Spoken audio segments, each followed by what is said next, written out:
sa 10 meters. Ang gamit na pa rin natin ay yung ating G43X red optic po gamitin natin. So may mark na po yung first 3 rounds and then second 3 rounds.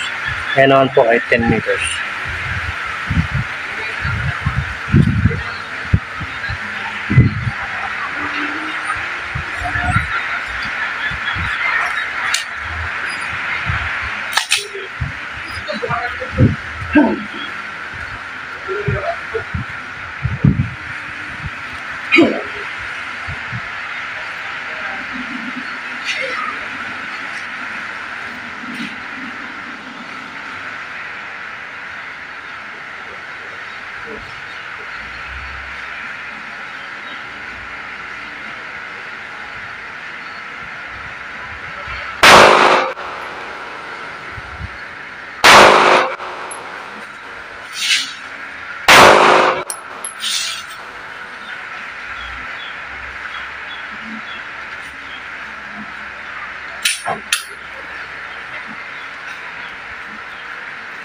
So 3 rounds sa 10 meters. Tingnan natin kung pasok tayo sa alpha.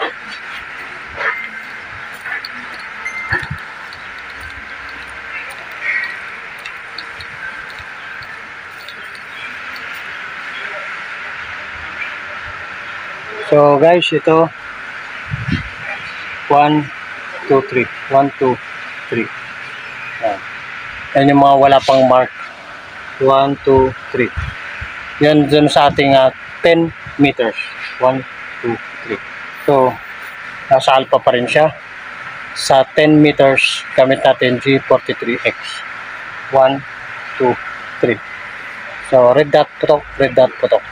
Yan po, ang ating 10 meters, 3 rounds. Makikita natin ay lahat po ito ay yung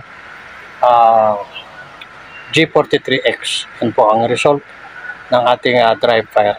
So, para kay 3M, pwede na po yan. So, consistent practice na lang po. At first time mag red dot optic. Salamat po.